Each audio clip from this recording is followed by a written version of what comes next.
யூசிரோனால அன்புசையும் வலவுக்கான பிஹிம் ஹசாசா, தங்களுக்கே தேவை இருந்தாலும் இவர்கள் பிறருக்கு முன்னுரிமை கொடுப்பார்கள். அதெல்லாம் நீங்க உலகத்துல கேள்விப்பட முடியுமா? எல்லாம் தனக்கு தனக்கு தனக்கு தனங்க நம்ம கட்டி வைத்துக் கொண்டிருக்கின்றோம். தான் பிள்ளைக்கு சாப்பாடு இல்லைன்னு சொன்னா கூட இந்த கொள்கைக்காக வந்தவருக்கு நாம் சாப்பாடு கொடுக்க வேண்டும் என்ற அந்த குணம் அவர்களுக்கு இருந்ததே. எப்படிப்பட்ட சகோதரத்துவத்தை அவர்கள் உருவாக்கி இருந்தார்கள். வல்லதீன தபவுத்தார வல் ஈமானமின் கபலிஹிம் வ யுஹிப்பூன மன் ஹாஜர இலைஹிம் வலா யஜிதுன ஃபீ சுதூரிஹிம் ஹாஜத்தன் மிம்மா ஊது. இந்த மதீனாவிலே இருக்கக்கூடிய மக்கள் தங்களிடத்தில் ஹிஜ்ரத் செய்து வந்த அந்த மக்காவாசிகளை நேசிக்கின்றார்கள். இவர்களுக்கு செல்வம் கொடுக்கப்படாமல் அந்த மக்காவாசிகளுக்கு செல்வம் கொடுக்கப்படும் போது அதை கொண்டு இவர்கள் காழ்ப்புணர்வு கொள்ள மாட்டார்கள். இந்த குணத்தை நீங்கள் பார்க்க முடியுமா? என்று மனிதர்களுக்கு ஒரு இயற்கை குணம் உண்டு. நல்லது நடந்தால் தனக்கு நடக்க வேண்டும், கெட்டது யாருக்கு நடந்தாலும் பரவாயில்லை. உண்டா இல்லையா?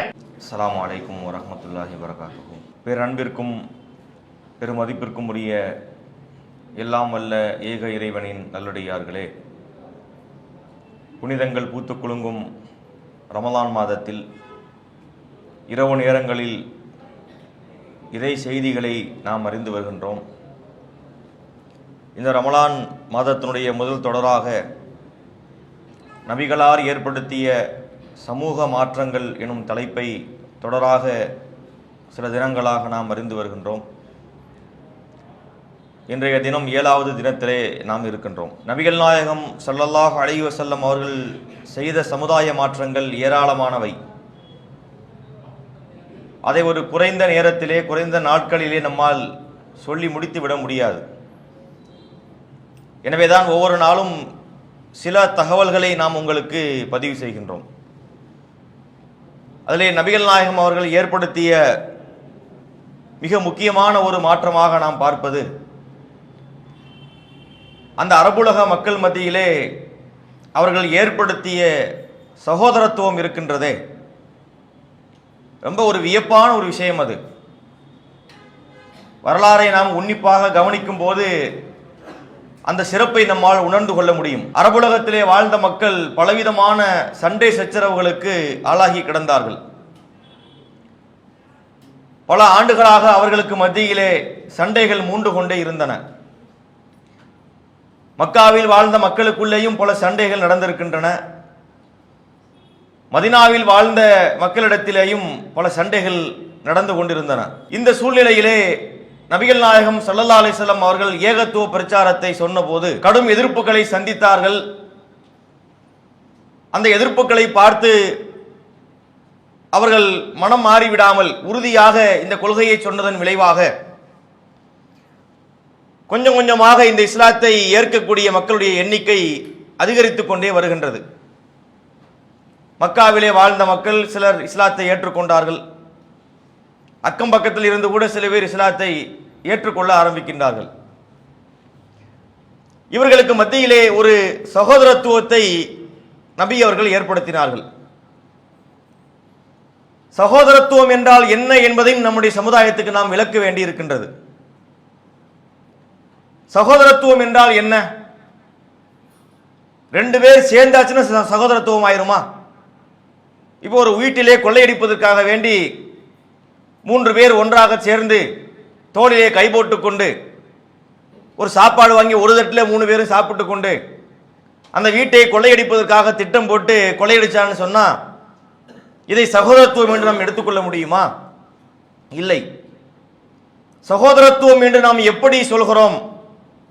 அந்த வார்த்தைக்குரிய இலக்கணம் என்ன என்று சொன்னால், இறைவனுக்கான நேசமாக அது இருக்க வேண்டும். நாம் யாரை நேசிப்பதாக இருந்தாலும் அந்த நேசம் எந்த அடிப்படையில் கட்டமைக்கப்பட வேண்டும் என்றால், இறைவனுக்காக நாம் நேசிக்க வேண்டும் என்ற அடிப்படையில் தான் கட்டமைக்கப்பட வேண்டும். இது இஸ்லாம் நமக்கு சொல்லக்கூடிய மிக முக்கியமான செய்தி. அரிசியுடைய நிழலை பற்றி நம்ம கேள்விப்பட்டிருப்போம், ஹதீஸை கேள்விப்பட்டிருப்போம். மறுமை நாள்ல 7 சாராருக்கு அல்லாஹ் தன்னுடைய அரிசை கொண்டு நிழல் கொடுப்பான். சபஅத்துன் யுதில்லுஹுமுல்லாஹு ஃபீ தில்லிஹி யௌம லா தில்ல இல்லா தில்லுஹு. மறுமை நாளில் எந்த நிழலும் இல்லாத ஒரு நேரத்தில் சூரியன் மனிதனுடைய தலைக்கு பக்கத்திலே கொண்டு வந்து நிறுத்தப்படும். கடுமையான வெப்பத்திலே மனிதர்கள் வாட்டி வதைக்கப்படுவார்கள். அத்தகைய ஒரு நெருக்கடியான சூழ்நிலையில் தன்னுடைய பிரம்மாண்டமான அரிசை கொண்டு அல்லாஹ் 7 சாராருக்கு நிழல் கொடுப்பான். நிறைய செய்திகள் நம்ம கேள்விப்பட்டிருப்போம். அதுல ஒரு சாரார் யார், 7 நிறைய விஷயங்கள் வருது, அது அவ்வளோத்தையும் சொல்றதுக்கு நமக்கு நேரம் இல்லை. தலைப்பை ஒட்டிய விஷயம் என்ன இருக்குன்னா, அதிலே வருகின்றது ரஜுலானி தஹாப்பா ஃபில்லாஹி இஜ்தமா அலைஹி வதஃபர்ரகா அலைஹி. அற்புதமான வார்த்தைகள் நம்ம கவனத்தில் கொள்ள வேண்டும். இறைவனுக்காக வேண்டிய இணைந்து, இறைவனுக்காக வேண்டிய பிரிந்த 2 மனிதர்கள், அவர்கள் அந்த அரிசிக்கு கீழே நிழலிலே இருப்பார்கள் என்று நபி அவர்கள் சொன்னார்கள். இங்க 2 விஷயம் சொல்லப்படுது. இறைவனுக்காக வேண்டிய இணைதல் என்ற ஒன்றும் இருக்கிறது, இறைவனுக்காக வேண்டிய பிரிதல் என்ற ஒன்றும் இருக்கிறது. இறைவனுக்காக இணைதல் என்றால் என்ன? ஒருவர் மார்க்க விஷயத்திற்கு உட்பட்டு நடந்தால், இறையச்சம் மிகுந்த காரியங்களை செய்தால், இஸ்லாத்திற்கு உகந்த செயல்களை செய்தால், நம்ம அவங்களோட நெருங்கி இருக்கலாம், உறவை பேணலாம், சகோதரத்துவத்தை நாம் அமைத்துக் கொள்ளலாம், அதுக்கு உதவி செய்யலாம். இது ஒரு அடிப்படை. மார்க்கத்திற்கு முரணாக, இஸ்லாத்திற்கு முரணாக ஒருவர் போறாருன்னு சொன்னா அங்கே போய் சகோதரத்துவம்னு உட்கார்ந்துட்டு இருக்க கூடாது. ஏன்னா இந்த புரிதல்ல இன்னைக்கு பல பேர்ட்ட பிரச்சனை இருப்பதை பார்க்கின்றோம். இன்னொரு நபிமொழியை பாருங்கள். சஹீஹ் புகாரியிலே கிதாபுல் ஈமான், இறை நம்பிக்கை பற்றிய பாடத்திலே இமாம் புகாரி அவங்க ஒரு செய்தியை பதிவு செய்கின்றார்கள். ஹலாவத்துன் மன் குன்ன ஃபீஹி வஜத ஹலாவத்தல் ஈமான். யாருடைய உள்ளத்திலே 3 தன்மைகள் இருக்கின்றனவோ அவர்கள் ஈமானின் சுவையை சுவைத்து விடுகின்றார்கள். ஈமானுக்கென்று ஒரு சுவை இருக்கின்றது. இனிப்பா காரமா என்று கேட்கக்கூடாது. அது ஒரு ஆன்மாவால் உள்ளத்தால் உணரப்படக்கூடிய ஒரு சுவை. அந்த சுவை யாருக்கு கிடைக்கும் என்று 3 விஷயங்கள் வருது. அதில் நம்முடைய தலைப்பை ஒட்டிய விஷயம் என்ன வருதுன்னா, ஐ யுஹிப்பல் மர்அ லா யுஹிப்புஹு இல்லா லில்லாஹ். ஒரு மனிதர் இன்னொரு மனிதரை நேசிப்பார். அந்த நேசம் எதற்காக வேண்டி இருக்கும்? இறைவனுக்காக இருக்கும். நாம் ஒருவரை இறைவனுக்காக வேண்டி நம்ம நேசிக்கிறோம் என்று சொன்னால் அது ஈமானுடைய ஒரு சுவையை சுவைத்த ஒரு நிலைக்கு நம்மை கொண்டு வந்துவிடும், நன்மையான விஷயமா அமையும் என்பதைத்தான் மார்க்கம் நமக்கு வழிகாட்டி இருக்கின்றது. எனவே சகோதரத்துவம் என்று சொல்லும் போது இறைவனுக்காக வேண்டி நேசிப்பதுதான் உண்மையான சகோதரத்துவமாக இருக்க முடியும். இதை கவனத்தில் கொள்ள வேண்டும். நபிகள் நாயகம் ஸல்லல்லாஹு அலைஹி வஸல்லம் அவர்கள் உண்டாக்கிய சகோதரத்துவம் என்பது இப்படிப்பட்ட சகோதரத்துவமாகத்தான் இருந்தது. மூமின்கள் எப்படி இருக்க வேண்டும் அதற்கும் இஸ்லாம் நமக்கு பாடம் நடத்துகின்றது. மூமின்கள் என்றால் யார்? இன்னமல் முஃமினூன இஹ்வத்துன். முஃமின்கள் அனைவரும் யார் என்று சொன்னா அவர்கள் ஒருவருக்கு ஒருவர் உற்ற நண்பர்கள் ஆவார்கள், உற்ற தோழர்கள் ஆவார்கள். திருமுறை குர்ஆன் சொல்கின்றது. அதே போன்று நபி அவர்கள் சொன்னார்கள், அல் முஸ்லிமு லில் முஸ்லிமி கல் புன்யான். ஒரு முஸ்லிம் இன்னொரு முஸ்லிமுக்கு எப்படி இருப்பான் என்று சொன்னால் கட்டிடத்தை போன்று இருப்பான். யஷுத்து பஅலுஹு பஅலா. அந்த கட்டிடத்தினுடைய ஒரு பகுதி இன்னொரு பகுதியை வலுப்படுத்துகின்றது. ஒரு கட்டிடம் இருக்குன்னு வைங்களேன், பல செங்கற்களுடைய தொகுப்பு தானே ஒரு கட்டிடம். கட்டிடத்தை முழுசா வாங்கி நம்ம இங்க வச்சிருக்கிறோம். பல செங்கலை அடுக்கி அதுக்கடியில் கலவையை போட்டு தானே நிப்பாட்டி வைத்திருக்கின்றோம். பல செங்கற்கள் சேர்ந்து எப்படி ஒரு கட்டிடமாக கட்டமைக்கப்படுகின்றதோ இஸ்லாமிய சமுதாயம் என்பது முஸ்லிம்களுடைய கட்டமைப்பு தான் என்பதை அழகாக நபியவர்கள் நமக்கு விளக்குறாங்க. ஒரு மூமின் அப்படி இருக்கணும். இந்த கருத்தை சொல்லக்கூடிய பல விஷயங்களை நம்ம பார்க்கிறோம். ஒரு முஸ்லீம் இன்னொரு முஸ்லீமுக்கு சகோதரனாவான். அல் முஸ்லிமு அகுல் முஸ்லிம். ஒரு முஸ்லீம் இன்னொரு முஸ்லீமுக்கு சகோதரனாவான்.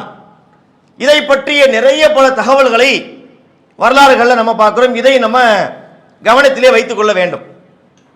நபிகள் நாயகம் ஸல்லல்லாஹு அலைஹி வஸல்லம் அவர்கள் கட்டமைத்த சகோதரத்துவம் என்பது இறைவன் சொன்ன இந்த இலக்கணங்களுக்கு உட்பட்டதாக இருந்தது. அதான் கவனிக்கணும். சும்மா சகோதரத்துவம்னா யாரை பத்தினாலும் பேசலாம், எந்த கூட்டமைப்பையும் உருவாக்கலாம், 19 பேரை சேர்த்து வச்சுக்கலாம், அதல்ல. அந்த சகோதரத்துவம் எப்படி இருக்க வேண்டும்னா அதுல ஒரு நாணயம் இருக்கணும், அதுல ஒரு குவாலிட்டி இருக்க வேண்டும். நபி அவர்கள் கட்டமைத்த அந்த சகோதரத்துவத்திலே அது நிறைவாக இருந்ததை பார்க்கின்றோம். அன்சாரிகளுடைய வாழ்க்கையை நம்ம உதாரணத்துக்கு எடுப்போமே. அன்சாரிகள் எப்படி இருந்தார்கள்? அவுசு ஹஸ்ரஜ் என்று 2 கோத்திரத்தாராக இருந்தார்கள். இவர்களுக்கு மத்தியிலே பலவிதமான சண்டைகள் நடைபெற்றிருக்கிறது. அன்சாரிகள் யாருன்னா மதீனாவிலே வாழ்ந்த மக்கள். மக்காவிலே வாழ்ந்த முஸ்லிம்களுக்கு முஹாஜிர் என்று சொல்லப்படும். மதீனாவிலே யஸ்ரிப் என்று அதுக்கு இன்னொரு பெயரும் உண்டு, யஸ்ரிப் வாசிகள்னு சொல்லுவாங்க. மதீனாவிலே வாழ்ந்த முஸ்லிம்களுக்கு அன்சாரிகள் என்று சொல்லப்படும். இந்த அன்சாரிகளிலே அவுஸ் ஹஸ்ரஜ் என்று இரண்டு கூட்டத்தார் இருந்தார்கள். இந்த ரெண்டு கூட்டத்தாருக்கு இடையிலே பலவிதமான சண்டைகள்லாம் நடக்குது. அதுல பல உயிர் சேதங்கள்லாம் ஏற்படுகிறது. இந்த மாதிரி உயிர் சேதங்களை கண்ட அந்த சமுதாயம் மன அமைதிக்காக வேண்டி ஹஜ்ஜுக்கு வருகின்றார்கள். ஹஜ் என்பது மக்கால தான் இருக்கு, காபத்துல்லாவை நோக்கி வர்றாங்க. இந்த ஹஜ் என்பது இப்ராஹிம் நபியினுடைய காலத்தில் எடுத்து தொன்று தொட்டு நடக்கக்கூடிய ஒரு வணக்க முறையாக இருந்தது. ரசூலுல்லாஹ்வுக்கு முன்னாடியும் ஹஜ் நடைமுறையில இருந்தது.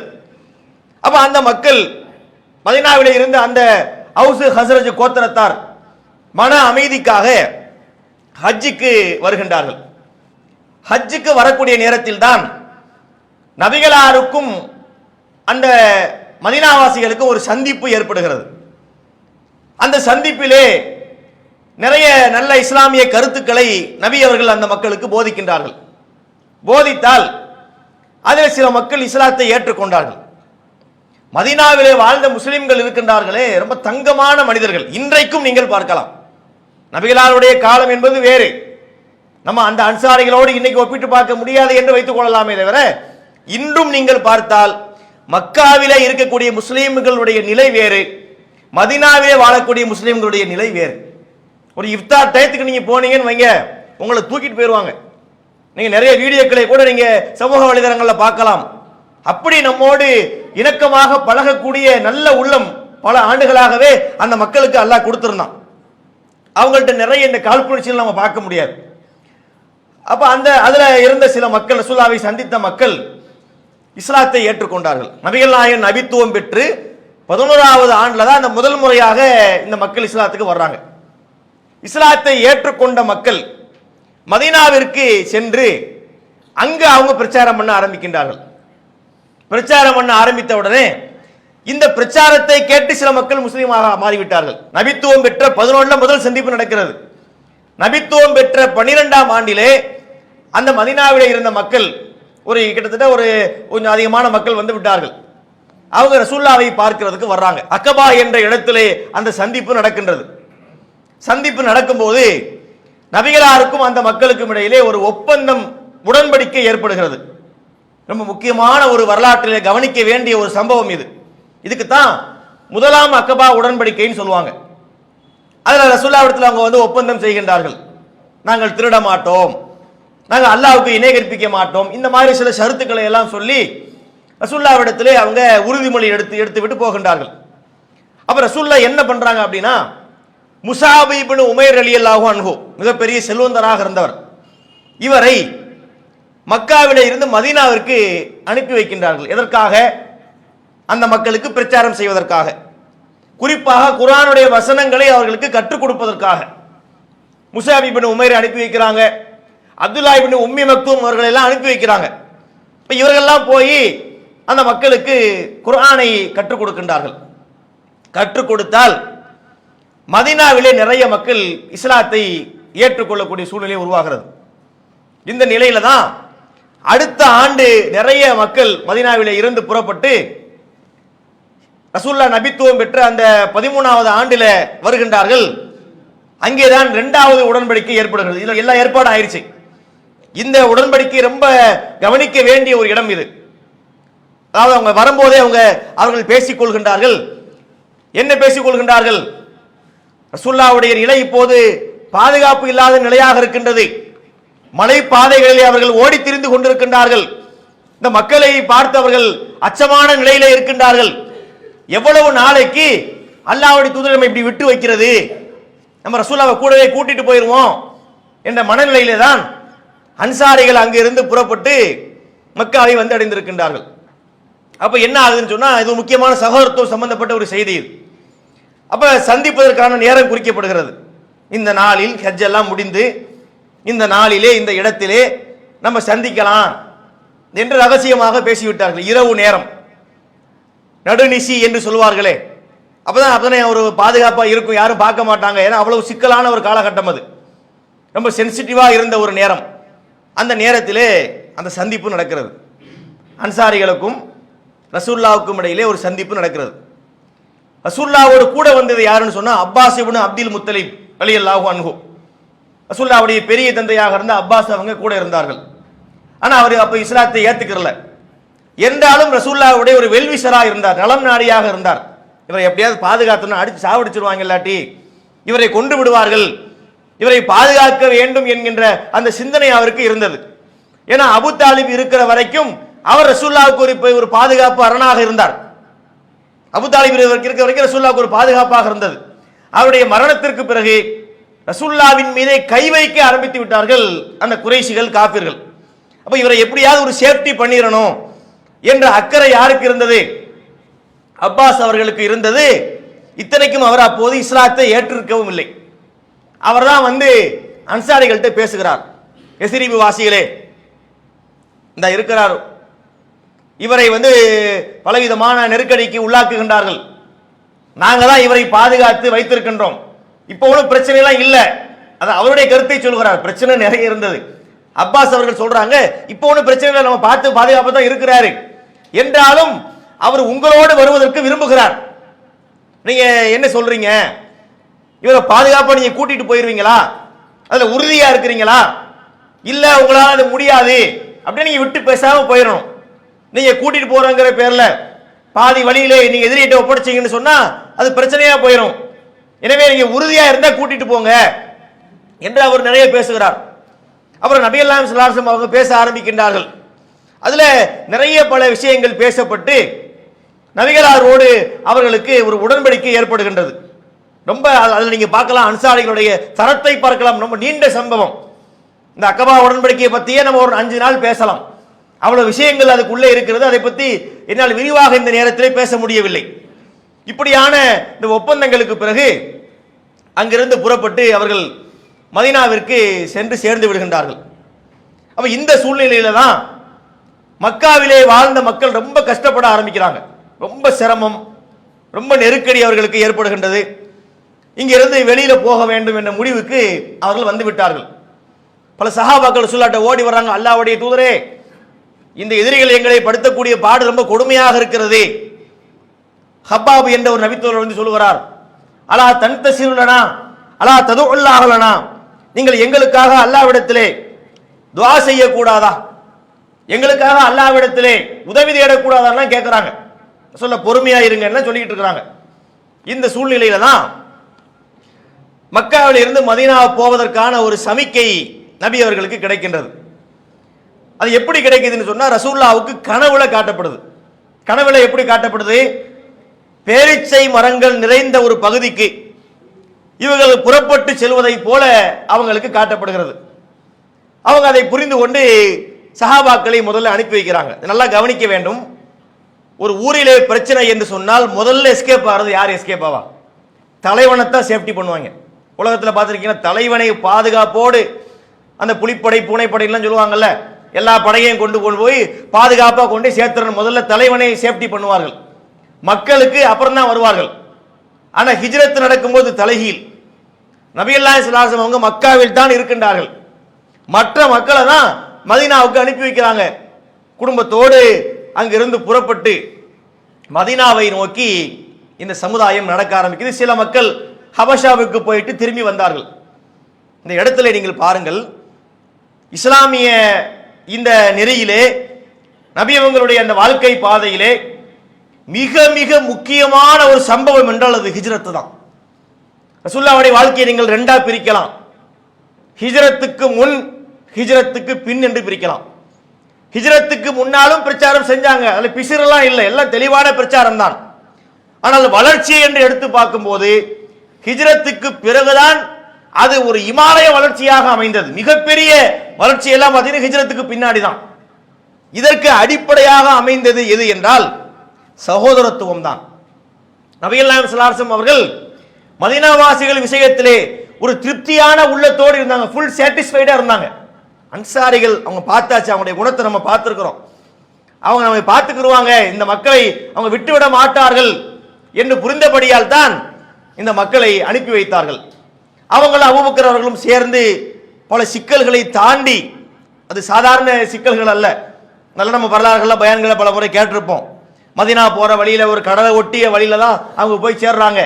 வழியில பல தடைகள்லாம் வருகின்றது. அதை தாண்டி மதீனாவை அவர்கள் சென்றடைந்தார்கள். அதெல்லாம் நம்ம கேள்விப்பட்ட விஷயங்கள். இப்போ நீங்க பாருங்க, மக்காவிலே வாழ்ந்த முஸ்லிம்கள் பெரிய ஏழைகள்லாம் இல்லை. அவங்களுக்கு நிறைய சொத்துக்கள்லாம் மக்காவில் இருக்கு. அவர்களுக்கு வியாபாரம் எல்லாம் மக்கால இருக்கு, குடும்பம் இருக்கு, நிலம் இருக்கு, சொத்து இருக்கு, எல்லாம் சொந்த பந்தம் எல்லாம் இருக்கு. இவை அனைத்தையுமே இறை வழியிலே போட்டுவிட்டு கொள்கைக்காக இவர்கள் பயணித்தார்கள். நல்லா யோசிச்சு பாருங்க. இப்ப நம்ம ஒரு ஊர்ல இருந்து இன்னொரு ஊருக்கு போறோம்னு வைங்க, ஷிஃப்ட் ஆகிறோம் அப்படின்னு நம்ம என்ன செய்வோம்? டக்குன்னு ஜாமான்லாம் அள்ளி போட்டு போவோமா? இப்ப இங்க இருந்து நம்ம கோயம்புத்தூர் போறோம்னு வைங்க, அல்லது மதுரைக்கு போறோம்னு வைங்க, முதல்ல போய் அங்க ஒரு வீட்டை பார்த்து அந்த வீட்டுடைய வசதி எப்படி, காற்றோட்டம் இருக்கிறதா, தண்ணியை திறந்து குடிச்சு பார்ப்பாங்க. ஏன்னா தண்ணி ஸ்வீட்டா இருக்கணும், சால்ட் வாட்டரா ஸ்வீட் வாட்டரா, வேற என்னெல்லாம் பக்கத்தில் இருக்கிறது எல்லாத்தையும் பார்த்து வசதி பண்ணிக்கிட்டு தானே வீடை காலி பண்ணி போறோம். மக்காவிலே இருந்து காலி பண்ணி மதீனாவிற்கு போனார்களே இந்த மக்காவாசிகள், மதீனாவிலே நம்முடைய நிலை என்ன என்பது அவர்களுக்கு தெரியுமா? தெரியாது. இறை வழியில் போகிறோம், அல்லாஹ்வுடைய வழியில பயணிக்கிறோம், அல்லாஹ் நம்ம பார்த்துக்கிறோம் என்ற நிலையிலே தானே அவர்கள் பயணித்தார்கள். வந்து சேருகின்றார்கள் மதீனாவுக்கு, கூட்டம் கூட்டமா சேர்றாங்க, குடும்பமா வர்றாங்க. இந்த நிலைமையை இப்ப சமாளிக்கணும். எப்படி சமாளிப்பது?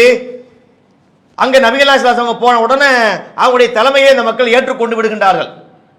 அப்ப நபி ஸல்லல்லாஹு அலைஹி வஸல்லம் அவங்க பார்க்கறாங்க, ஒரு அன்சாரி தோழர், ஒரு முஹாஜிர் தோழர், ஒரு மக்காவாசி, ஒரு மதீனாவாசி, இருவருக்கும் இடையிலே சகோதரத்துவத்தை உண்டாக்குகிறார்கள்.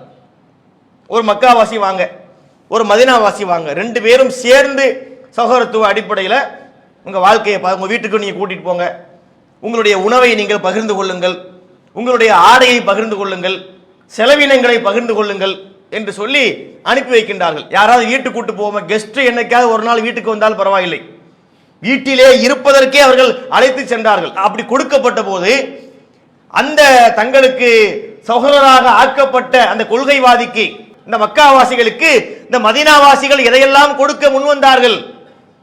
ரொம்ப ஆச்சரியத்திலே ஆச்சரியம். ஒரு செய்தியை பார்க்கிற சஹீஹ் புகாரியிலே ஒரு நபி தோழர் சாத் பின் ரபீ ரலியல்லாஹு அன்ஹு, இவர் ஒரு மதீனாவாசி. இவரோட ரசூலுல்லாஹ் யாரை சேர்த்தாங்க? அப்துர் ரஹ்மான் பின் அவுஃப் ரலியல்லாஹு அன்ஹு, இவர் மக்காவாசி. இந்த ரெண்டு பேருக்கும் இடையிலே ஆகா ரசூலுல்லாஹ் ஸல்லல்லாஹு அலைஹி வஸல்லம் பைன அப்துர் ரஹ்மான் வ சாத் பின் ரபீ, இந்த அப்துர் ரஹ்மான் பின் அவுஃப் என்பவருக்கும் சாத் பின் ரபீ என்பவருக்கும் இடையிலே சகோதரத்துவத்தை நபி அவர்கள் ஏற்படுத்தினார்கள். ரெண்டு பேரும் சேர்ந்து இருந்துக்கங்கன்னு சொல்லிட்டாங்க. இந்த சாத் பின் ரபீ இருக்கிறாரே, இவர் யாருன்னா மதீனாவிலே இருக்கக்கூடிய மக்கள்ல ஒரு பெரிய பணக்காரர், நல்ல காசு பணம் உடைய ஒரு வெல்த்தியான ஆள். அப்ப அவர் சொல்லுகிறார், இன்னே அக்தரு அன்சாரி மாலன். இந்த வார்த்தையை நம்ம எங்கேயுமே கேள்விப்பட முடியாது. அவர் என்ன சொல்றாரு?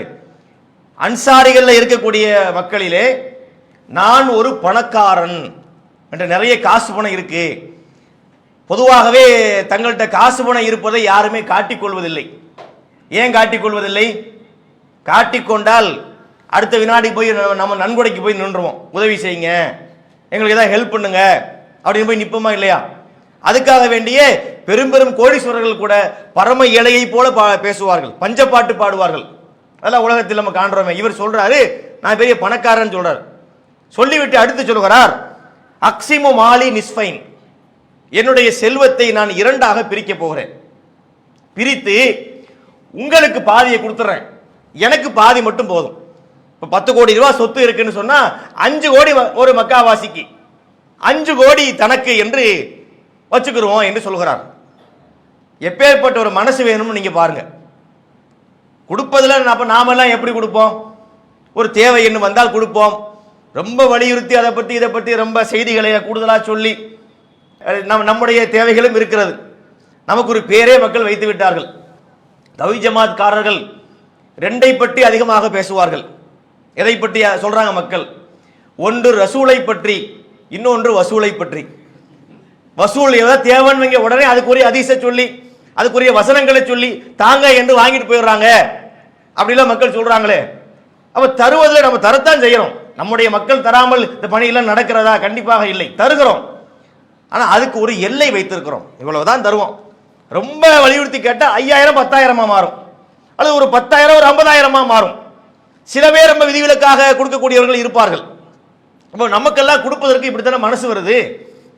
பாருங்க, சொத்துல பாதியை எடுத்து வைக்கிறேங்கிறார். அடுத்து சொல்கிறார், லீ இம்ரஅத்தானி, எனக்கு 2 மனைவிமார்கள் இருக்கிறார்கள். இப்படி யாராவது செய்வார்களா? 2 மனைவியில ஒரு மனைவியை உங்களுக்கு திருமணம் பண்ணி வைக்கிறேங்கிறார்.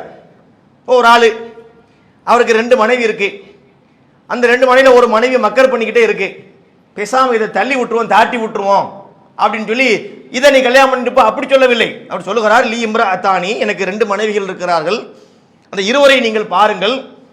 உங்களுக்கு எந்த மனைவியை பிடித்திருக்கிறதோ அவரை நான் தலாக் செய்து அவருடைய இத்தா காலம் முடிந்த பிறகு உங்களுக்கு மனம் முடித்து தருகிறேன். இதை நம்ம வித்தியாசமா பார்க்க தேவையில்லை. ஏன்னா அன்றைய காலத்தில் இவர்களுக்கு புதிதாக நிறைய ஆண்கள் மக்காவிலே குடியேறி இருந்தார்கள். மதீனாவிலே உள்ள பெண்கள் எண்ணிக்கை பேலன்ஸ் ஆக முடியாது. அப்ப அதையெல்லாம் கவனித்திருக்கலாம். அப்ப இந்த மாதிரி ஒரு கோரிக்கை அவர் சொல்றார். எப்பேற்பட்ட ஒரு உள்ளம் என்று பாருங்கள். இவர் அதை பத்தி எல்லாம் கண்டுகொள்ளவில்லை. அப்துல் ரஹ்மான் அவுஃப் அவர்கள் கடை தெருவை காட்டுங்க என்று சொல்லி சம்பாதிக்கிறதுக்கு அப்பவே அவர் சுயமரியாதை இருக்கிறார். ஃப்ரீயா கொடுத்தா கூட எனக்கு வேண்டாம். இதனங்க சகோதரத்துவம். இவருக்கு அனைத்தையும் கொடுக்க அவர் முன் வர்றாரு. இல்லப்பா எனக்கு கொடுத்துட்டு நீ என்ன செய்வ, நான் பரவாயில்ல என்னுடைய செலவை நான் பார்த்துக்கிறேன் என்று அந்த நபி தோழர் வியாபாரம் செய்வதற்காக வேண்டி கடை தெருவுக்கு சென்று விட்டார். இதெல்லாம் நம்ம வரலாறுகளில் தான் படிக்க முடியும். சகோதரத்துவத்தினுடைய ஒரு உச்சமாக நீங்கள் பார்க்கலாம். இதெல்லாம் நடந்திருக்கிறது. அதுவும் இந்த அன்சாரிகள் இருக்கின்றார்களே, இவர்களை மாதிரி ஒரு சமுதாயத்தை நம்ம பார்க்க முடியாதுங்க. இவர்களுக்கு பெயர் வந்துச்சு முதல்ல அன்சாரிகள். அன்சாரின்னா என்ன அர்த்தம்? உதவியாளர்கள்னு அர்த்தம். இந்த பெயர் அவர்களுக்கு எப்படி வந்தது? ஒருத்தர் கேட்கிறார். அனஸ் இப்னு மாலிக் ரலியல்லாஹு அன்ஹு, அவர் மதீனாவாசி அன்சாரி தோழர். அவர்கிட்ட போய் கேட்கிறார், அனஸ் அவர்களே, உங்களுக்கு இந்த அன்சாரின்னு பேர் வைக்கிறாங்கல்ல, உதவியாளர்னு ஒரு பேர் இருக்குல்ல, அந்த பேர் எப்படி வந்தது? மக்கள் உங்களை அழைத்தார்களா, நீங்களே உங்களுக்கு சூட்டி கொண்டீர்களா அப்படிலாம் கேட்கிறார். அதுக்கு அனஸ் அவர்கள் சொல்றாங்க, சம்பான் அல்லாஹ், அல்லாஹ் தான் எங்களுக்கு இந்த பெயரை சூட்டினான் என்று சொல்லிவிட்டு அதுக்குரிய வசனம் ஒன்று இருக்கிறது. அஸ்ஸாபிகூனல் அவ்வலூன மினல் முஹாஜிரீன வல் அன்சார் வல்லதீன இத்தபஊஹும் பிஇஹ்சான் ரலியல்லாஹு அன்ஹும் வரது அன்ஹு என்று ஒரு வசனம் இருக்கிறது. இந்த வசனத்தை அவங்க சொல்லி காட்டுகின்றார்கள். அதாவது சாபிகூனல் அவ்வளவு ஒரு இந்த குர்ஆனுடைய 9வது அத்தியாயத்துடைய ஒரு வசனத்தை ஓதி காட்டி இந்த வசனத்துல தான் முதன்முறையாக அன்சாரி என்ற வார்த்தையை அல்லாஹ் பயன்படுத்துகிறான். அப்ப ஒரு சமுதாயத்தினுடைய தியாகத்தை பார்த்து அவங்களுடைய அந்த வள்ளல் குணத்தை பார்த்து பேர் வச்சது யாரு? இறைவன் வைக்கக்கூடிய அளவிற்கு அந்த சமுதாய மக்கள் சகோதரத்துவத்தை பேணி இருக்கின்றார்கள். தன்னுடைய தோழர்களுக்காக வேண்டி உழைத்திருக்கின்றார்கள். இன்னொரு செய்தியை பாருங்க. அன்சாரிகள் ஒரு முறை ரசூலுல்லாஹ்விடத்திலே வருகின்றார்கள். அங்கே மதீனாவிலே நிறைய பேரீச்சை மரங்கள் உண்டு. மக்கால நீங்க பார்க்க முடியாது. மதீனா என்பது ஒரு சோலைவனம், மக்கா என்பது பாலைவனம். அங்க ஒன்றும் விளையாது பெருசா. மதீனாவிலே விளைச்சல்கள் எல்லாம் உண்டு, விவசாயம் எல்லாம் உண்டு. அவர்கள் வந்து சொல்கின்றார்கள், அல்லாஹ்வுடைய தூதரே, அக்ஸிமு பைனனா வ பைன இஹ்வானின நஹில், எங்கள்கிட்ட நிறைய பேரீச்ச மரங்கள் இருக்கின்றன. அந்த பேரீச்ச மரங்களை இந்த மக்காவாசிகள் இருக்கிறாங்கல்ல அவங்களுக்கும் கொடுத்துருங்க. இன்னென்ன பேரிச்ச குறிப்பிட்ட அளவை சொல்லி இன்னென்ன பேரிச்ச மரங்களை நீங்க அவங்களுக்கு மத்தியில கொடுத்துருங்க என்ற ஒரு கோரிக்கையை மதீனாவாசிகள் வைக்கிறாங்க. சும்மா கொடுக்கறதுக்கு முன் வர்றாங்க. மக்காவாசிகள் வாங்கல. இல்லை, எங்களுக்கு அது வேண்டாம், வேணா நாங்க உங்க கூட வந்து வேலை செய்கிறோம், எங்களுக்குரிய கூலியை நீங்க கொடுங்க என்று கேட்டபோது அதை அவர்கள் ஏற்றுக்கொண்டார்கள். நம்ம என்ன பார்க்கிறோம் இதுல? இந்த வந்த சமுதாயத்திற்கு எப்படியெல்லாம் உதவிகளை செய்வதற்கு இவர்கள் முன் வந்திருக்கின்றார்கள். அதை நீங்க பார்க்கலாம். நபிகள் நாயகம் ஸல்லல்லாஹு அலைஹி வஸல்லம் அவர்கள் பெரும்பாலும் மக்காவாசிகளுக்கு அதிகமான செல்வங்களை மதீனாவுக்கு சென்ற பிறகு கொடுத்திருக்கிறாங்க. அதுக்கு ஒரு நியாயமான காரணம் இருந்தது. ஒரு போரிலே ஒரு வெற்றி பொருள் கிடைத்தால், இஸ்லாமிய அரசாங்கத்துக்கு ஒரு செல்வம் கிடைத்தால், அந்த செல்வங்களை கொடுக்கும் போது பெரும்பாலும் மதீனாவாசிகளுக்கு தர்றதில்லை, மக்காவாசிகளுக்கு அதிகமாக கொடுக்கப்படும். அதுக்குரிய காரணம் என்னவா இருந்ததுன்னா, எல்லாத்தையும் இழந்துட்டு வந்தார்கள். மதீனாவாசிகள் சொந்த ஊர்ல இருக்கிறாங்க. அவர்களை விட மக்காவாசிகளுக்கு கொடுக்கக்கூடிய ஒரு நியாயமும் அங்கே இருக்கிறது. அந்த அடிப்படையில் நிறைய செல்வங்களை மக்காவாசிகளுக்கே கொடுத்துக்கிட்டே இருந்தாங்க. கொடுத்து கொண்டிருந்தால் இயற்கையாக ஒரு மனுஷனுக்கு என்ன குணம் ஏற்படும்? நமக்கே தரவே மாட்டேங்கிறாரே இவர், அங்கே கொடுத்துக்கிட்டு இருக்கிறாரே என்ற ஒரு எண்ணம் ஏற்படுமா? இந்த எண்ணம் மதீனாவாசிகளுக்கு ஏற்படவில்லை. 1-2 சம்பவங்கள் வருது விதிவிலக்காக. நீங்கள் அதை நீக்கிவிட்டு பார்த்தால் தங்களுக்கு கொடுக்கப்படாமல் பிறருக்கு கொடுக்கப்படுகிறது என்ற காழ்ப்புணர்வு மதீனாவாசிகளுக்கு ஏற்படவில்லை. இதை யாரு சொல்றா? இறைவன் திருமறை குர்ஆனிலே சொல்லி காட்டுகிறான். சூரத்துல் ஹஷ்ர் என்ற அத்தியாயத்தை படிச்சு பாருங்கள். வல்லதீன தபவுத்தார வல் ஈமான மின் கபலிஹிம் வ யுஹிப்பூன மன் ஹாஜர இலைஹிம் வலா யஜிதுன ஃபீ சுதூரிஹிம் ஹாஜத்தன் மிம்மா ஊது. இந்த மதீனாவிலே இருக்கக்கூடிய மக்கள் தங்களிடத்தில் ஹிஜ்ரத் செய்து வந்த அந்த மக்காவாசிகளை நேசிக்கின்றார்கள். இவர்களுக்கு செல்வம் கொடுக்கப்படாமல் அந்த மக்காவாசிகளுக்கு செல்வம் கொடுக்கப்படும் போது அதை கொண்டு இவர்கள் காழ்ப்புணர்வு கொள்ள மாட்டார்கள். இந்த குணத்தை நீங்கள் பார்க்க முடியுமா? என்று மனிதர்களுக்கு ஒரு இயற்கை குணம் உண்டு. நல்லது நடந்தால் தனக்கு நடக்க வேண்டும், கெட்டது யாருக்கு நடந்தாலும் பரவாயில்லை. உண்டா இல்லையா? ஒன்றுமில்லை, வீட்டிலே இருக்கிறோம், கரண்ட் கட்டாகி விடுகின்றது. என்ன செய்வாங்க? வந்து அடுத்த வீட்டை எட்டி பார்ப்பார்கள். அங்கே கரண்ட் இல்லைன்னு வைங்க, இவனுக்கு சாந்தி ஆயிரும். சில நேரங்களில் பார்த்தா எதிரி வீட்டிலே விளக்கு பிரகாசமாக எரிந்து கொண்டிருக்கும், இவன் வீட்டு இருட்டு குத்தி கிடக்கும். அப்ப ரொம்ப எரியும் அவனுக்கு. என்னடா இது, அங்கே எரியக்கூடிய விளக்கு நம்ம வீட்டில் எரிய மாட்டேங்கிற. இதெல்லாம் இயற்கையில மனுஷனுக்கு இருக்கா இல்லையா? ஒரு பந்தியிலே ஒருத்தன் சாப்பிட்டுக்கிட்டு இருப்பான், பந்தி பிரியாணி பரிமாறுறாங்கன்னு வைங்களேன், சும்மா ஒருத்தர் மானாவாரி அள்ளி போட்டு போறாரு. அள்ளி போடும்போது ஒருத்தருக்கு வெறும் ரைஸா இருக்கு, ஒருத்தருக்கு வெறும் பீஸா இருக்கு. அந்த கண்ணு அங்க போயிட்டே இருக்கும், பார்த்திருக்கீங்களா? என்னடா இது, நமக்கு ரைஸா போட்டு போயிட்டாங்களே, அங்க ஒரே பீஸா இருக்குது, அதுல 2 பீஸ் இங்க போட்டா என்னமா? வைக்கிற ஆளுக்கு வைக்க தெரியாது, சோறு வைக்க தெரியாதவனா பந்தி வைக்க சொன்னா எப்படி? இந்த குணம் மனிதனுக்கு வருதா இல்லையா? இப்படி எல்லாம் இந்த குணங்கள்லாம் மனுஷனுக்கு உண்டு. தனக்கு நிறைய கிடைக்கணும், அடுத்தவனுக்கு இல்லாட்டா கூட பரவாயில்லை. சில இடத்துக்கு இவனோட முடிஞ்சிடும். இந்த சிக்கன் பீஸ் வைத்துக் கொண்டே வருவார்கள், இந்த இலையோட முடிஞ்சிடும், அடுத்த இலைக்கு சிக்கன் இருக்காது. நல்ல வேளை நமக்கு கிடைச்சிருச்சு. இது ஒரு பாதியை பிச்சு வைப்பமே என்ற குணம் ரொம்ப ரேர். அது அந்த மாதிரி தன்மை உடையவங்க நீங்க ரொம்ப குறைவாகத்தான் பார்க்க முடியும். நல்ல வேளை அவனோட முடிஞ்சது நமக்கு கிடைக்காம போயிருக்கும், நம்மளோட முடிச்சு அவனுக்கு தானே அவன் தொலைஞ்சு போறான்.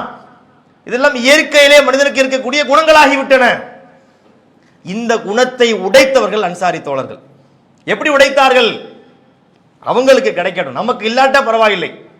தங்களை விட அவங்க பிறருக்கு முன்னுரிமை கொடுக்கக்கூடிய குணத்தை அல்லாஹ் அவர்களுக்கு தந்தான். செல்வங்கள் கொடுக்கப்படும் போது மக்காவாசிகளுக்கே கொடுக்கப்படுது, அதை பார்த்து இவர்கள் பொறாமப்படுறது கிடையாது, காழ்ப்புணர்ச்சி கொள்றது கிடையாது. இப்படியே இருக்கிறது. ஒரு நேரம் வந்தது, நபிகள் நாயகம் ஸல்லல்லாஹு அலைஹி வஸல்லம் அவர்கள் அன்சாரி தோழர்களை அழைத்தார்கள். பஹ்ரைனிலே இருந்து சில நிலங்கள் கிடைத்திருக்கிறது. இந்த நிலங்களை அன்சாரிகளுக்கு கொடுப்பதற்காக அன்சாரிகள் அழைக்கப்படுகின்றார்கள். அன்சாரிகளே, இந்த நிலத்தை நீங்க உங்களுக்கு இடத்துல நீங்கள் பங்கிட்டுக் கொள்ளுங்கள் என்று கொடுத்தால் என்ன சொல்லுவார்கள்? பொதுவாக மனிதர்கள், இந்த இறை தூதருக்கு இப்பதான் நம்முடைய தியாகம் தெரிஞ்சிருக்கிறது, இவ்வளவு காலமா தரவில்லை, இப்பதான் தந்திருக்கிறார், இதெல்லாம் பத்தாது, இன்னும் கொஞ்சம் தாங்கன்னு தானே சொல்லுவார்கள், இயற்கையாக நம்மை போன்ற உள்ளம் உள்ளவராக இருந்தால். ஆனா அன்சாரிகள் என்ன சொன்னார்கள் தெரியுமா? அவர்கள் சொன்னார்களாம், அதை அவர்கள் வாங்க மறுத்தார்கள். இல்லா லா இல்லா அன் துக்தி லி இக்வானினா மினல் முஹாஜிரின மிஸ்லஹா, நீங்கள் எங்களுக்கு தருவதை போல எங்களுடைய தோழர்கள் இந்த கொள்கை உறவு இந்த சகோதரத்துவ அடிப்படையில் இருக்கின்றார்களே, இவர்களுக்கு நீங்கள் எங்களுக்கு தருவதை போன்றே தரவில்லை என்றால் நாங்கள் அதை வாங்கிக்கிற மாட்டோம்ட்டாங்க. அந்த குணம் எங்க இருந்து வருது பாருங்க. எத்தகைய ஒரு அற்புதமான குணத்துக்கு சொந்தக்காரர்களாக இந்த அன்சாரிகள் திகழ்ந்தார்கள், சொல்லிக்கொண்டே போகலாம். நபிகள் நாயகம் ஸல்லல்லாஹு அலைஹி வஸல்லம் அவர்கள் சொன்னார்கள், ஒரு காலம் வரும், மக்கள் பல்கி பெருகுவார்கள், தக்கில்லுல் அன்சார், இஸ்லாத்துக்கு நிறைய மக்கள் வரலாம், ஆனால் இவர்களை போன்ற அன்சாரிகள் அருகி போவார்கள், குறைந்து போவார்கள். அதுக்கு ஒரு உதாரணமும் சொன்னாங்க. எந்த அளவுக்கு குறைஞ்சு போவாங்கன்னா, கல் மில்ஹி பித்தாம், உணவில் சேர்க்கப்படும் உப்பின் அளவை போல. ஒரு உணவுல எவ்வளவு உப்பு போடுவோம்? பெரிய ஒரு தேக்ஸாவில் நோம்பு கஞ்சி காய்ச்சோம், ஒரு 1000 லிட்டர் பிடிக்கக்கூடிய ஒரு தேக்ஸான்னு வைங்க, ஒரு 1000 கிலோ பிடிக்கும், 500 கிலோ உப்பா போடுவோம்? இல்லை, அதுல ரொம்ப குறைஞ்ச அளவு போடுவோம். சாப்பாட்டுடைய அளவு என்ன, உப்பினுடைய அளவு என்ன? குறைஞ்ச அளவு தான் உப்பு போடுறோம். சோறு நிறைய இருக்கிறது. ரசூலுல்லாஹ் சொல்லக்கூடிய உதாரணம் என்ன? இவ்வளவு மக்கள் வருவார்கள், ஆனால் இவர்களை போன்ற இந்த அன்சாரிகளுடைய எண்ணிக்கை எவ்வளவுக்கு இருக்கும்னா, அது உப்பின் அளவை போலத்தான் இருக்கும். அந்த அளவிற்கு அவங்களுடைய குணம் இருந்திருப்பதை நம்ம பார்க்கின்றோம். எல்லாவற்றையும் வாரி கொடுத்தார்கள். இதுல நம்ம இன்னொன்று கவனிக்கிற என்னன்னு சொன்னா, ஒரு மக்காவாசி ஒரு மதீனாவாசி இணைச்சு விட்டாங்கல்ல, ஒரு மக்காவாசி மதீனாவாசி இணைச்சு விடப்பட்டார்கள். சில பேரை இணைக்கக்கூடிய சூழ்நிலை இல்லை, அப்படி நிறைய ஆண்கள் இருந்தார்கள். அவங்களுடைய நிலை என்ன என்றால், அவங்களுடைய நிலை பள்ளிவாசல் தான் அவர்களுக்கு வீடு. அவங்களுக்கு அஸ்ஹாபு சுஃபா என்று பெயர், திண்ணை தோழர்கள் என்று அழைக்கப்படுவார்கள். இவர்கள் யார்? அல்யாஃபுல் இஸ்லாம், இவர்கள் இஸ்லாத்தினுடைய விருந்தாளிகள் ஆவார்கள். பள்ளிவாசலிலே அவர்கள் தங்கி இருப்பார்கள். அப்ப யாராவது என்ன செய்வாங்கன்னா வீட்டில இருந்து கொண்டு வந்து சாப்பாடு கொடுப்பாங்க. நபி அவர்கள் சொல்லிவிட்டார்கள், உங்களிலே இருவர் உணவு உண்டால் மூன்றாவதாக ஒரு திண்ணை தோழரை இணைத்துக் கொள்ளுங்கள். 4 பேர் நீங்கள் சாப்பிட்டால் ஐந்தாவதாக ஒரு திண்ணை தோழரை நீங்கள் இணைத்துக் கொள்ளுங்கள். அப்படி அந்த மக்கள் சாப்பிட்டு உயிர் வாழ்ந்தார்கள். இந்த மார்க்கத்துக்காக வேண்டி, கொள்கைக்காக வேண்டி அந்த தங்கங்கள் வாழ்ந்திருக்கின்றார்கள். இத்தனைக்கு பார்த்தா அவங்க யார்ட்டையும் கையேந்தவும் மாட்டாங்க. சுயமரியாதை என்று சொன்னால் அப்படிப்பட்ட சுயமரியாதை, தன்மானத்திலே மிகச்சிறப்பாக வாழ்ந்தார்கள். அல்லாஹ்வே சொல்ற திருமறையிலே, லாயத்த கஃபஃபூனன் நாஸ இல்ஹாஃபா, யாரிடத்திலும் சென்று அவர்கள் கெஞ்சி கேட்க மாட்டார்கள். சுயமரியாதையோடு வாழ்ந்த ஒரு கூட்டம் பள்ளிவாசலிலே வாழ்ந்தார்கள். அந்த மக்கள் அவர்களுக்கு உணவளித்து குடும்பத்தினரை போல கவனித்துக் கொண்டார்கள். இது போல ஏராளமான சம்பவங்களை பார்க்கின்றோம். ஒரு மனிதர் ரசூலுல்லாஹ்விடத்திலே வருகின்றார். அப்ப அவருக்கு உணவு கொடுக்கணும். மனைவி வீட்டுக்கு ரசூலுல்லாஹ் ஆள் அனுப்புறாங்க. போயிட்டு வர்றாரு, சாப்பாடு கிடையாதுங்க, வெறும் தண்ணி தான் இருக்கு. அப்புறம் ரசூலுல்லாஹ் கேட்குறாங்க, இவரை யாரு சாப்பிட கூட்டு போறது அப்படின்ன உடனே அபூ தல்ஹா என்ற ஒரு அன்சாரி தோழர், நான் கூட்டிட்டு போறேன் அப்படின்னு அவர் வீட்டுக்கு கூட்டு போறார். வீட்டுக்கு போய் பார்த்தால் இவருக்கே சாப்பாடு இல்லை. மனைவி உம்மு சுலைம் ரலியல்லாஹு அன்ஹா, அவங்களுக்கும் சாப்பாடு இல்லை. கொஞ்சோண்டு சாப்பாடு இருக்கிறது. அந்த சாப்பாடு யாருக்கு இருக்கிறது? அவங்களுடைய பிள்ளைக்கு உரிய சாப்பாடு இருக்கிறது. அப்ப இவர் சொல்றாரு, இவங்க அல்லாஹ்வுடைய தூதருடைய விருந்தாளியாக இருக்கின்றார்கள், உணவு கொடுத்துரு, பிள்ளையை தூங்க வச்சிரு அப்படின்னு சொல்றாரு. அந்த அம்மா என்ன செய்கின்றார்கள்? அந்த பிள்ளையை தூங்க வைத்து விட்டு இவரை அழைச்சிட்டு போறாங்க. அவ அழைச்சிட்டு போய் சாப்பிடும் போது இவருக்கு மட்டும் எடுத்து வச்சா நீங்க சாப்பிடலையான்னு கேட்பார்ல அவர். இருக்கிறது இத்திரோண்டு சோறு, அதை எப்படி ஷேர் பண்றது அப்படின்னு சொல்லி விளக்கை சரி செய்வது போல சரி செய்கிற மாதிரி விளக்கை அணைத்து விடுகின்றார். அங்கே வீட்டிலே இருட்டாகி விடுகின்றது.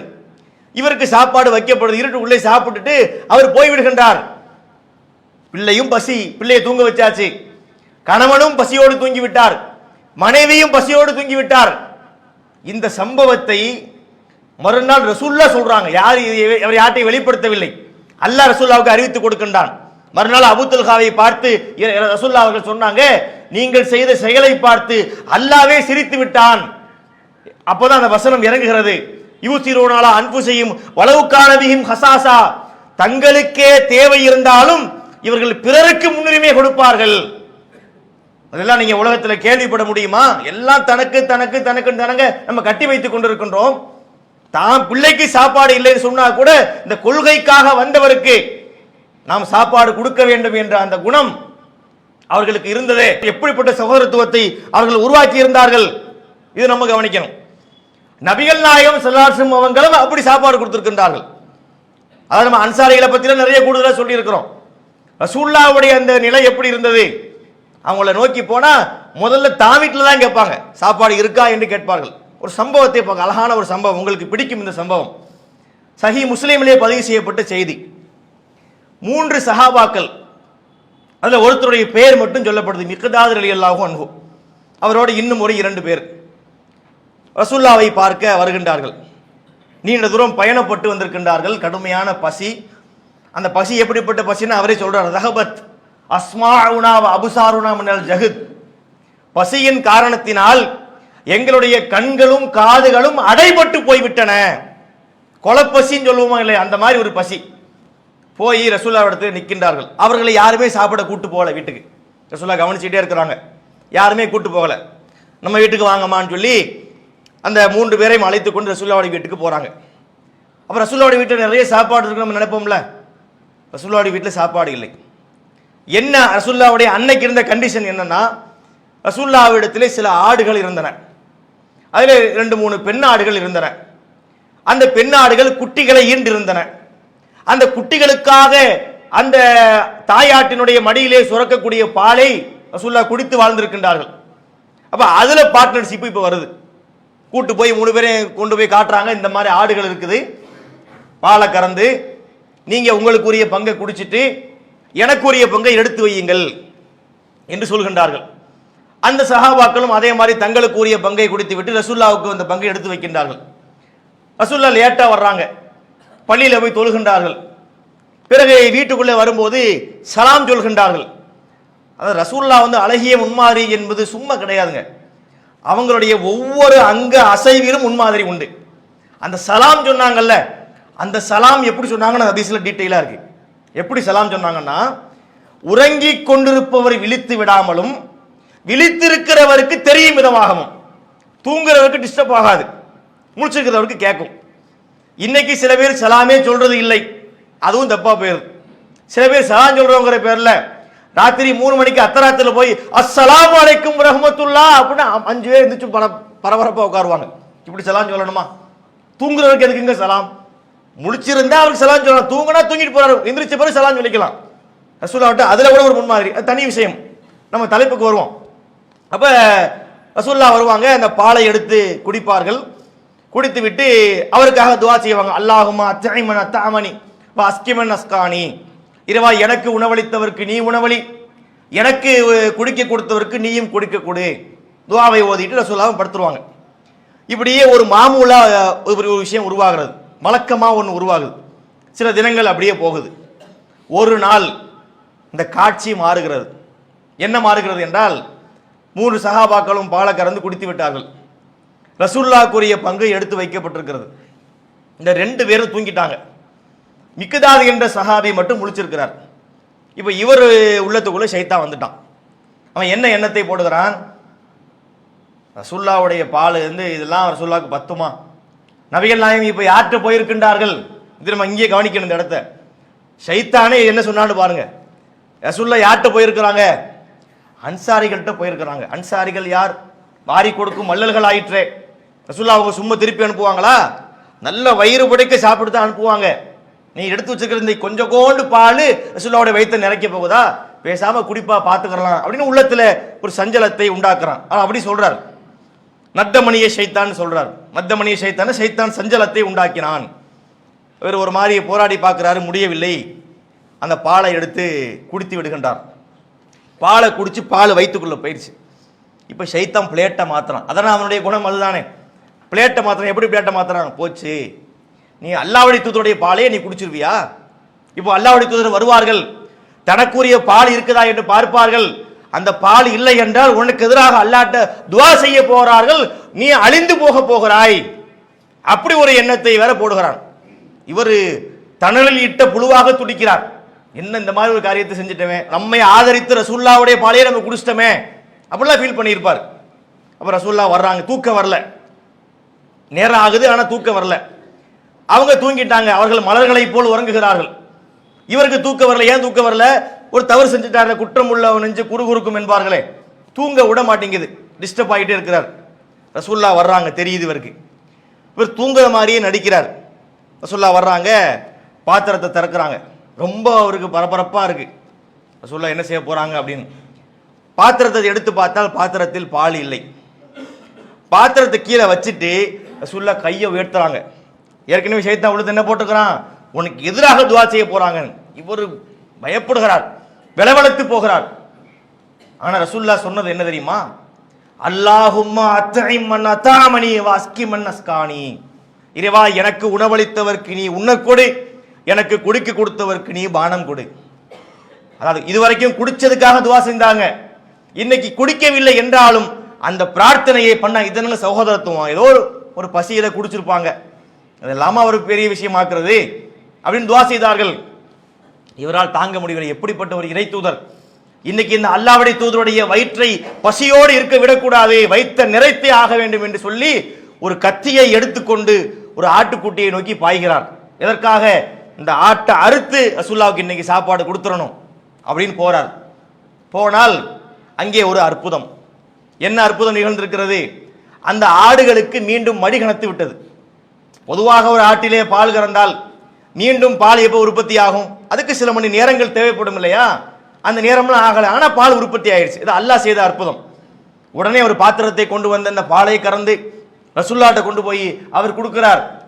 ரசூலுல்லாஹ் அதை வாங்கி குடிக்கிறாங்க. நீங்களே குடிச்சிங்களா? இல்ல நீங்களே குடிங்கிறார். ரசூலுல்லாஹ்க்கு எதுவுமே தெரியாது. திரும்ப திரும்ப குடிக்கிறாங்க. இவர் கேட்கிறாங்க, நீங்களே குடிங்கிறார். குடிச்சு முடிச்சதுக்கு பிறகு ரசூலுல்லாஹ்வுடைய வயிறு நிரம்பி விட்டது. மறுபடியும் துவா செய்கின்றார்கள். அல்லாஹுமா அத்திமன் அத்தாமணி வஸ்கிமன் அஸ்கானி என்று சொன்ன உடனே இவருக்கு கடுமையான சிரிப்பு ஏற்படுகின்றது. அவர் சொல்றார், லஹிக்து உல்கிய ஃபில் அருள், நான் பூமியிலே விழுந்து விட்டதை போல சிரித்தேன். இந்த விழுந்து விழுந்து சிரிக்கிறதுமாங்கல்ல, சந்தோஷம் அவருக்கு தாங்க முடியவில்லை, விழுந்து விழுந்து சிரிக்கிறார். அப்ப ரசூலுல்லாவுக்கு தெரியுது சம்திங் ராங், இவர் என்னமோ ஒன்று பண்ணியிருக்கிறார், ஏதோ ஒரு குறும்புத்தனம் பண்ணியிருக்கிறாரு, என்ன பண்ணீங்கன்னு கேட்குறாங்க. அப்பதான் இவர் சம்பவத்தை சொல்லுகிறார், இந்த மாதிரி நடந்ததுங்க, நான் எல்லா பாலையும் குடிச்சிட்டேன், இப்படி நடந்துச்சுன்னு சொன்ன உடனே அப்போ கூட ரசூலுல்லாஹ் கண்டிக்கவில்லை. நீ எழுப்பி இருந்தா முன்னாடி சொல்லியிருந்தால் அந்த சஹாபாக்களை எழுப்பி கொடுத்துருக்கலாமே, இது இந்த தகவலையும் முன்னாடியே சொல்லியிருந்தால் அந்த தோழர்களையும் எழுப்பி நம்ம கொடுத்துருக்கலாமே என்று சொன்னாங்கன்னு ஒரு ஹதீஸ் செய்தி இருக்கிறது. இதெல்லாம் எப்படிப்பட்ட நம்ம வரலாறுல இன்னைக்கு நடக்க முடியுமா? இந்த மாதிரி காரியங்கள் வரலாறு தான் பார்க்க முடியும், ரசூலுல்லாஹ்வுடைய வாழ்க்கையில தான் பார்க்க முடியும். அப்ப அப்படிப்பட்ட அற்புதமான சகோதரத்துவத்தை அவர்கள் கட்டமைத்தார்கள். தான்கிட்ட இருந்து தான் முன்மாறி அந்த மக்கள்கிட்ட போகணும்னு நினைச்சாங்க, அப்படித்தான் சென்றது. அன்சாரிகள் ரசூலுல்லாஹ்வை பார்த்து கற்றுக்கொண்டார்கள், இந்த தோழர்களுக்காக வேண்டி அள்ளி கொடுத்தார்கள், கணக்கு பார்க்கல. தான் குடும்பத்துக்கு செய்யறதை விட அதை விட முக்கியமாக இந்த தோழர்களுக்கு பண்ணாங்கன்னா எப்பேற்பட்ட ஒரு சகோதரத்துவத்தை அவங்க கட்டமைச்சாங்க என்பதை நம்ம பார்க்கின்றோம். இது ஒன்று இருக்கிறது. இன்னும் சில விஷயங்களை நம்ம பார்த்தோம்னா, மக்காவாசிகளும் மிகச் சிறப்பாக கண்ணியமாக நடந்து கொண்டார்கள். அவர்களுக்கு நல்ல விஷயங்களையும் போதித்திருக்கின்றார்கள். அது ஒரு சம்பவத்தை பாருங்களேன். சல்மான் ரலியல்லாஹு அன்ஹு, இவர் மக்கால இருந்து போனவர். அபூ தர்தா ரலியல்லாஹு அன்ஹு, இவர் மதீனாவாசி. இந்த ரெண்டு பேரும் சொல்ல கூட்டாக்கிட்டாங்க, சல்மானையும் அபூ தர்தாவையும் கூட்டாக்கியாச்சு. இந்த சல்மான் அவங்க அபூ தர்தாவுடைய வீட்டுக்கு போறாங்க. அந்த அபூ தர்தாவுடைய வீட்டுக்கு போகும்போது அங்க அவருடைய மனைவி உம்மு தர்தா, அந்த பெண்மணி எப்படி இருக்கிறாருன்னு சொன்னா அந்த ஹதீஸ்ல வருகிறது, ரஆ உம்மு தர்தா முபத்திலத்தன், அந்த அம்மா ஒரு அழுக்கு பிடிச்ச மாதிரி இருக்கிறாங்க. பெண்கள்னு சொன்னா ஒரு மாதிரி நல்லா டிவி சுத்தமா இருப்பாங்கல்ல, அந்த மாதிரி இல்லாம அந்த பெண்மணி ஒரு அலங்கோலமாக இருக்கிறார். உடனே இந்த சல்மான் அவங்களுக்கு அது வித்தியாசமா தெரியுது. மா ஷானுக்கி, என்ன ஆச்சு உங்களுக்கு, ஏன் நீங்க இப்படி இருக்கிறீங்க, ஏமா இந்த மாதிரி இருக்கிறீங்கன்னு கேட்கிறார். அதுக்கு அந்த அம்மா சொல்றாங்க, அஹூக்க அபூ தர்தா லைஸலஹு ஹாஜத்துன் ஃபித் துன்யா, உங்களுடைய சகோதரர் இந்த அபூ தர்தா இருக்கிறாரே, அவருக்கு இந்த உலகத்தில் எந்த தேவையுமே இல்லை, அவர் பாட்டு அல்லாஹ் தொழுதுகிட்டே இருப்பார், ரூம் வச்சுக்கிட்டே இருப்பாரு, அப்படி சொல்றாங்க. அந்தவருக்கு புரியுது. அதாவது அவர் கணவனாக இருந்து கொண்டு மனைவியிடத்திலே சரியாக நடந்துக்கிறல. மனைவின்னு சொன்னா சாப்பாடு போட்டா மட்டும் பத்தாது, அவளுக்கு செய்யக்கூடிய பல கடமைகள் இருக்கிறது, அதுல சில விஷயங்கள் மிஸ் ஆகுது. அதை சல்மான் புரிந்து கொள்கிறார். கொஞ்சம் நேரம் கழித்து அபூ தர்தா வர்றார். வந்து இந்த சல்மானுக்காக வேண்டி சாப்பாடுலாம் ரெடி பண்ணி கொண்டு போய் கொடுக்குறார். நமக்கு எதுக்குப்பா அடுத்த குடும்பத்து பிரச்சனை, அப்படிதான் நம்ம நினைப்போம். இன்னைக்கு எப்படி ஆகிவிட்டது, நமக்கு எதுக்கு வம்பு, அவர் குடும்பத்தை அவர் மனைவிக்கும் புருஷ முண்டாட்டிக்குள்ள 1000 இருக்கும், நம்ம 3வது மனுஷன், நம்ம எதுக்கு உள்ள போகணும் என்றெல்லாம் நம்ம நினைக்கின்றோமே. அதனுடைய சூழல் வேறாக இருக்கலாம். இவங்க என்ன பார்க்கறாங்க, நம்முடைய சகோதரன் இவன், கொள்கை சகோதரன், நம்ம குடும்பத்தை போல இதை விட சரிப்படணும்னு அவர் நினைக்கிறார். அதான் அந்த சகோதரத்துவத்தினுடைய அடிப்படைக்காக சொல்ல வரேன். அப்போ அபூ தர்தா அவங்க சாப்பாடு செஞ்சு எடுத்து வைக்கிறார். நீங்க சாப்பிடலையாங்கிற, நான் நோம்புங்கிறார். நீ சாப்பிட, நான் சாப்பிட மாட்டேன், நீ ஒழுங்கா சாப்பிடு, சாப்பிட வச்சிடறாரு. உடனே அவர் சாப்பிட்றாரு.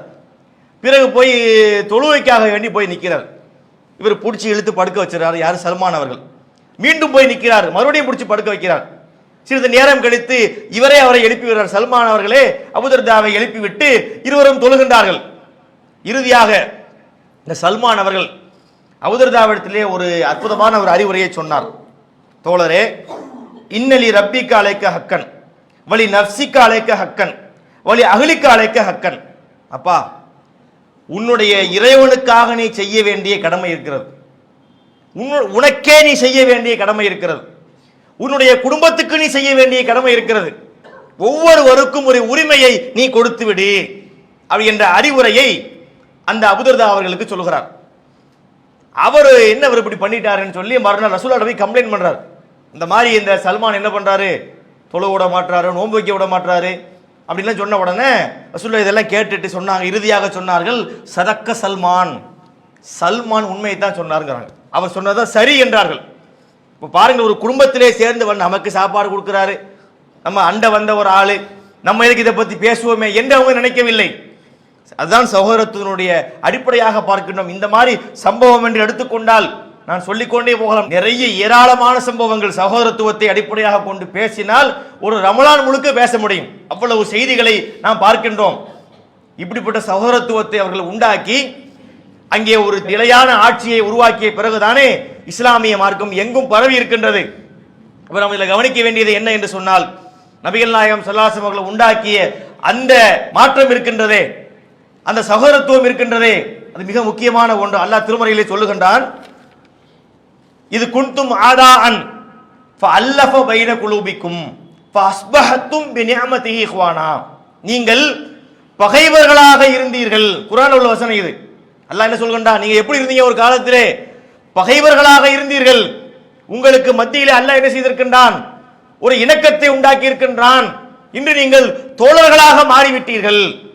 இப்பேற்பட்ட ஒரு சகோதரத்துவத்தை உண்டாக்கிய அடிப்படையிலே மிகச்சிறந்த ஒரு இஸ்லாமிய வரலாறு உருவாக்கப்படுகின்றது. அது உலகெங்கும் வியாபித்து இத்தனை நூற்றாண்டுகள் கடந்த பிறகும் கூட நம்முடைய உள்ளங்களிலும் இந்த ஏகத்துவம் இருக்கிறது என்று சொன்னால் அதுக்கு இந்த சகோதரத்துவம் மிக அடிப்படையாக இருந்தது என்பதை புரிந்து கொள்கின்றோம். அப்ப நபி அவர்கள் உண்டாக்கிய அந்த சகோதரத்துவ மாற்றத்திலே, அவங்க உண்டாக்கிய இந்த சமூக மாற்றத்திலே இந்த சகோதரத்துவம் மிக முக்கிய பங்காற்றி இருப்பதை பார்க்கின்றோம். எனவே இதனால் வரை சொல்லப்பட்ட இந்த விஷயங்களை கவனத்தில் கொண்டு இந்த செய்திகள் வெறுமனே ரசனைக்காக சொல்லப்பட்ட செய்திகளாக நீங்க நினைத்துக் கொள்ளக்கூடாது. நிறைய நம்ம சொல்லி இருக்கின்றோம், 7 நாள்ல சொல்லி இருக்கின்றோம். பயானை கேட்டு நல்லா இருந்தது, நல்லா இல்லை, இத்தனை மார்க்கு, 7 மார்க்கு, 8 மார்க்கு, 10 மார்க்கு என்று மார்க்கு சொல்றது தப்பு இல்லை. மார்க்கு போட்டு மட்டும் போயிடக்கூடாது. சொல்லப்பட்ட விஷயங்களை நம்முடைய வாழ்க்கையிலே கடைபிடிக்கக்கூடிய மக்களாக நம்ம இருக்க வேண்டும். அதுதான் நமக்கு ஃபாயிதாவா இருக்கும். அந்த அடிப்படையில் இத்தனை நாட்கள் சொல்லப்பட்ட இந்த செய்திகள் அல்லாஹ்வுடைய தூதரவங்க எப்படிப்பட்ட சமுதாயத்தை கட்டமைத்தார்கள். அப்ப அது மாதிரி மக்களாக நாமும் மாற வேண்டும் என்று சொன்னால் அவர்கள் சொன்ன அந்த வழிமுறைகளை, அந்த சுன்னாக்களை நம்முடைய வாழ்க்கையிலே கடைபிடிக்க வேண்டும். அப்படிப்பட்ட நன்மக்களாக அல்லாஹ் நம் அனைவரையும் மாற்றுவானாக என்று சொல்லி இந்த உரையை நான் முடித்துக் கொள்கின்றேன். அஸ்ஸலாமு அலைக்கும் வரஹ்மத்துல்லாஹி வபரகாத்துஹு. அல்லாஹு அக்பர், அல்லாஹு அக்பர்.